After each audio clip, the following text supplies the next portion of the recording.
What's better, a cut? Or a thrust. Well, obviously a cut that cleaves your opponent in twain is way better than a wimpy little thrust. I mean, yeah, if you could actually do that, it would be really effective in killing somebody, but that's a lot harder said than done. The difference in force required for a lethal cut versus a lethal thrust is massive. This is easier to show you than it is to tell you.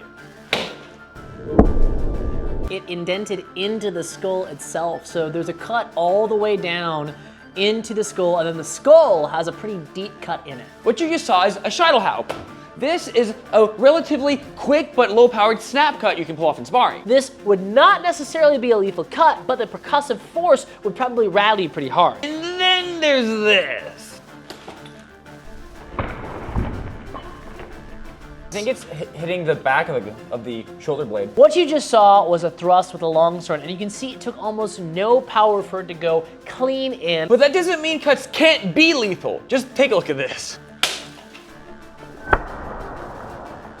Yeah. That's so much worse than it looks. The brain is oozing out. But the deceptive thing about that cut was it was also not that hard. It was just a draw cut. So this is a bit of a trick question. There is a difference in power needed for thrusts and cuts. But it's not because cuts are so much harder to do than thrusts are. It's because thrusts are just so easy.